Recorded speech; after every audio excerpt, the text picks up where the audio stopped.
And a good hello to you. Thank you for joining us here at Coolest Life. My name is Tony, and I'm here to take you through Crossroads Church here in Kokomo, Indiana. I've never been here before, but looking forward to it. I heard a lot of good things about this church, so I want to take you in here and show you a little bit about the church itself, a little bit about the facility, definitely about the message, and some of the music. So just in case, if you happen to be in this area, you'll want to join us too. It sees people walking in really fast because I'm a little late. It's like a 9:15. The service starts at 9:15. Now, if I miss this one here, they actually got a 10:30 service too, but we're going to try to go in here. This is their main entrance here, as you can see.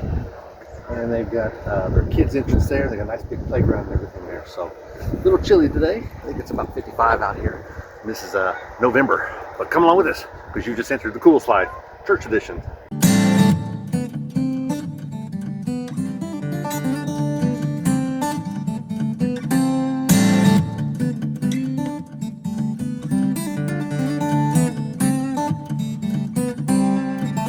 So they got our first timers here, that's always good. Restrooms, nice big kids check-in, nice big open area here to sit in and getting something here at not only the coffee shop, which is over there, but the actual cafe. Come in here a little early, get some breakfast, donuts, whatever. Looks like they got full service breakfast. They got pancakes and eggs and everything. But looking forward to getting in there. So it sounds like they've already started the music, so I think we should hurry up. Nice coffee shop, not too many people back there, but it looks like they know what they're doing, so that's always good. Check it out on the way out. Good facility. I really like the openness of this. It really invites people to not only come to church early, but maybe stay a little late. So it's always a good thing. Cafeteria's over there. Looks like it's getting kind of crowded. A lot of people in line. That's awesome. Got the main sanctuary. Oh, they got a nice sound system people here. Neat thing about places like this, it seems our sound people, a lot of them are not full-time employees. They're volunteers. Some of them are working that kind of business, but some are just interested in this kind of work right here. And so churches really give you an opportunity to do that on a weekly basis. Makes you more hireable for places that have it. So you can see they've got sound system here and video system going on. Boy, I like the setup. Yeah, find me a place to sit up front, right?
Our newest member of Crossroads staff, Michael Zolman, to the stage. Yes. This is Pastor Michael Zolman. He is going to be our high school pastor, and this is his fiancee, Abby.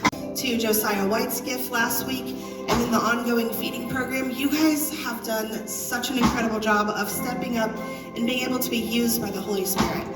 We are so thankful for your generosity and for the way that you are being so intentional at helping us be able to.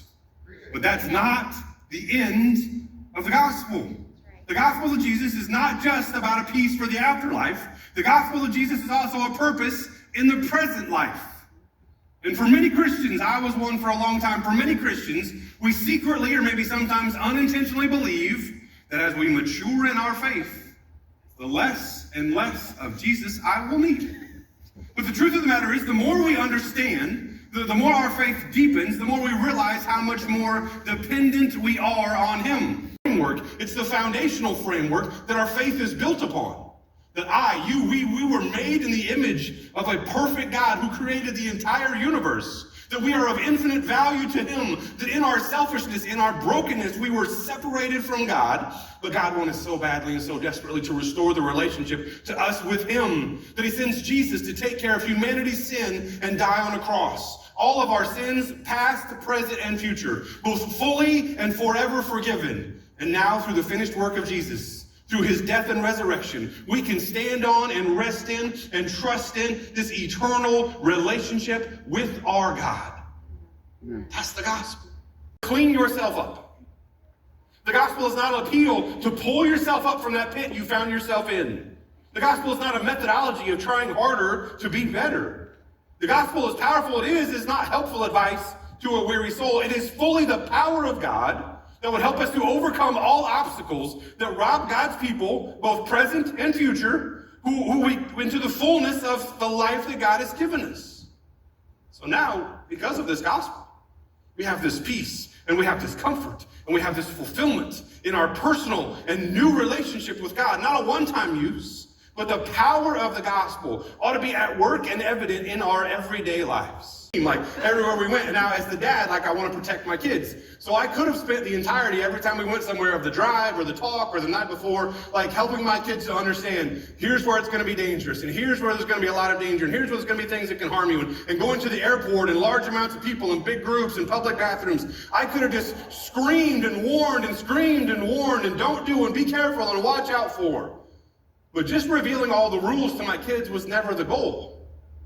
That was never the point that was going to keep them safe. That was never the thing that was going to help them stay most secure. So I would always give my kids a simple instruction. You know what it was? Stay close to Dad.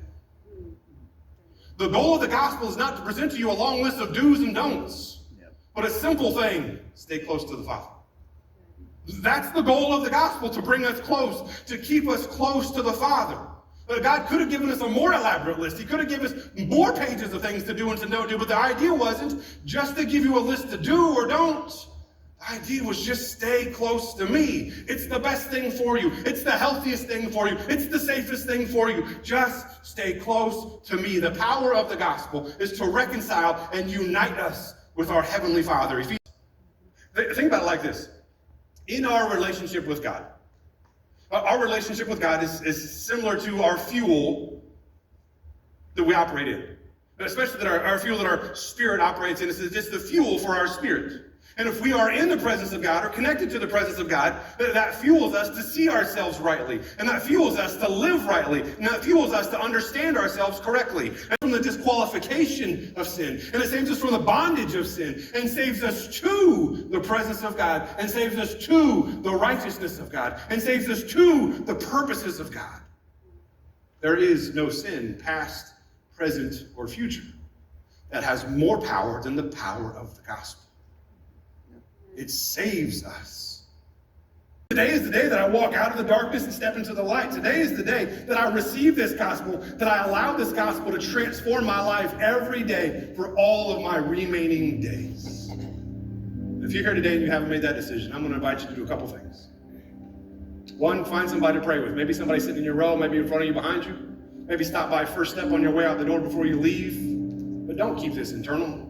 Let this inward change out. Place your faith and trust in Jesus and never be saved. We pray with you. And they just dismissed us.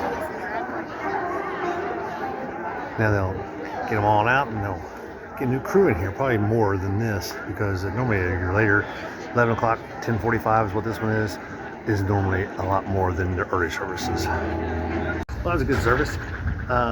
Neat thing about some of these have multiple services. I'm actually about to go to another church today. Ooh, I'm gonna get a double dose of Jesus. But anyway, really enjoyed this service. They got felt very welcome here, very at home. Don't have a problem with this church at all. I really like the larger churches, mostly because there's a lot of what they call life groups, where you can actually break off into smaller groups to do Bible study or things like that. Most growing churches do that, do some type of life group or things, times that you just get together and do Bible studies or just hang out and do life, which is why they call them life groups. But I know this church here has it, and there's a lot of larger churches like this will have something like that. So that kind of gives you the big church feel, but it's still a small atmosphere of just what you're needing to see and hear, and you get those relationships. And they've also got so many different areas that you can serve in, children's ministry, the audio visual, whatever it might be. But anyway, really enjoyed the service. Got no problem at all coming back here. Hey, if you're in town here in Kokomo, maybe you want to come to this church, Crossroads Church here in Kokomo, Indiana. I'll let you go. Be sure to like and subscribe because I need to get back out here living the coolest life, church edition.